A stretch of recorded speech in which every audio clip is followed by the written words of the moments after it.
BJP AP ప్రజలను vote అడిగే హక్కు లేదని జాతీయ యాదవ హక్కుల సమితి నాయకులు అన్నారు. స్టీల్ ప్లాంట్ ప్రైవేట్ పరం చేస్తున్న బీజేపీ ఎప్పుడూ ఆంధ్రులకు శత్రువేనని అన్నారు. అనకాపల్లి జిల్లా చోడవరం నియోజకవర్గం కేంద్రంలో భారత చైతన్య యువజన పార్టీ ఎంపీ అభ్యర్థి నమ్మి అప్పలరాజు ఆధ్వర్యంలో సమావేశం నిర్వహించారు. సీఎం రమేష్ లాంటి బ్యాంక్ మోసగాళ్లను, కడప రౌడీలను ఎంపీగా మన అనకాపల్లిపై రుద్దడంలో బీజేపీ ఉద్దేశం ఏంటో ప్రజలు గుర్తించాలని అన్నారు. రానున్న ఎన్నికల్లో స్థానిక నాయకుడైన అప్పలరాజును ఎంపీగా గెలిపించాలని కోరారు.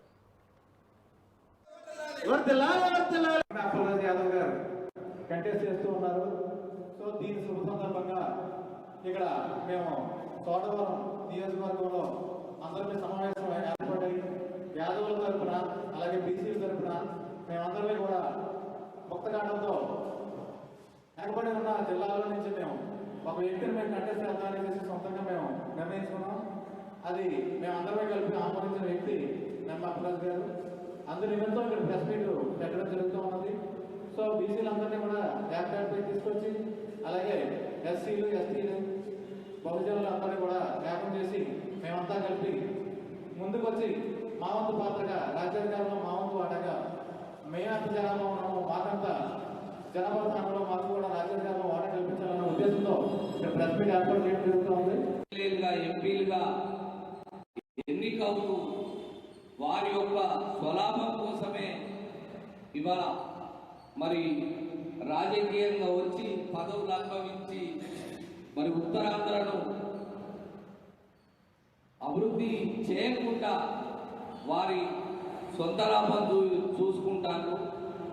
ఈ కోవకే ఇప్పుడు ఈ అనకాపల్లి పార్లమెంటు స్థానంలో ఇవాళ సీఎం రమేష్ కానీ ఆయన ఎక్కడి నుంచి వచ్చిండు, కడప నుంచి దిగుమతి చేసుకోవాల్సిన దౌర్భాగ్యం పట్టింది మన అనకాపల్లి ప్రజలకు.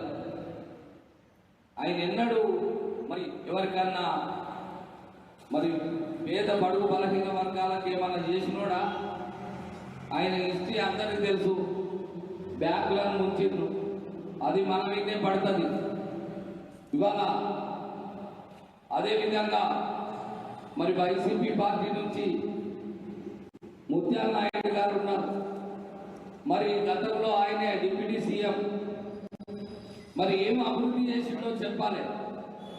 మేము మా నమ్మి అప్పలరాజు యాదవ్ గారిని బీసీ సామాజిక వర్గానికి చెందిన ఒక యాదవుడు ఇవాళ బీసీ, ఎస్సీ, ఎస్టీ మైనార్టీలకు అండగా తలలో నాలుగేగా స్థానికుడుగా ఇక్కడ ఉంటాడు, అభివృద్ధి చేస్తాడు.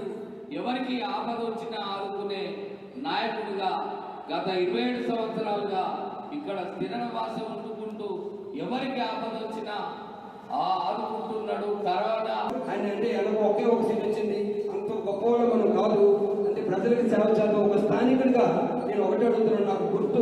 నాకు చిలుకు రైతు గుర్తు ఇచ్చారండి. చిలుకు రైతు అంటే ఇక్కడ ఉన్న ఫ్యాక్టరీ సంగతి, ఇక్కడ ఎంత రైతులకు ఎంత అన్యాయం జరుగుతుందో అందరికీ తెలుసు. అయితే నా బాధ ఎందుకంటే ఖచ్చితంగా నేను 4 సంవత్సరాలు బట్టి ఇక్కడ జిల్లాలో మన బొనుగోని అప్పారావు గారు యాదవ్ గారు మన జిల్లా అధ్యక్షుడిగా ఆయన యాదవ్ సంఘానికి ఉన్నప్పుడు ఆయనతో నేను ప్రతి జడ్పీటీసీలు కానీ, ఎంపీటీసీలు కానీ, పంచాయతీ ప్రెసిడెంట్లు కానీ ప్రతి ఒక్కరిని కలవడం కూడా జరిగింది. నేను సపోర్ట్ చేయమని ఆ రోజు ఈ రోజు నేను ఎంపీగా నిలబడుతున్నానని అదే మాట మీద ఉన్నాను. ఈ రోజు ఆ మాట మీద ఉండడం నాకు ఈ సీట్ దక్కిందని మాత్రం గర్వంగా ఫీల్ అవుతాను. అంటే నాకు కాపు సోదరులు కానీ, రజకులు కానీ, న్యాయబ్రాహ్మ అందరూ కలిపి అన్న మేము ఉన్నాం, మీరు నిలబడండి, మేము అవసరమైతే మేము డొనేషన్లు వేసుకుంటాం అని ఇప్పటికే కూడా చాలా మంది నాకు డబ్బులు ఇస్తామన్నా, మీ అకౌంట్ నెంబర్ పెట్టండి అన్న కూడా అంటే అంత స్టేజ్కి వచ్చినట్టే నా మీద ఎంత నమ్మకంతో ఈ సీట్ ఇచ్చారనేది మీ టీవీ రూపంగా, విలేకరుల రూపంగా చెప్పడం తప్పట్లేదు నాకు. అందుకని అందరూ కలిపి నాకు 5వ నెంబర్ ఇచ్చారు, ఈవీఎం నెంబరు 5వ నెంబర్ ఇచ్చారు. ఈ 5వ నెంబర్ మీద నాకు ఓటు వేసి గెలిపిస్తే ఖచ్చితంగా నేను 5,000 నుంచి 10,000 మెజార్టీ ఖచ్చితంగా వస్తుంది. ఎందుకంటే నాకు స్పందన ఈ రోజు కానీ జిల్లాగా నేను ఓటుకి 5,000 రూపాయలు, 3,000 రూపాయలు నేను ఇవ్వలేను. ఖచ్చితంగా చెప్తాను.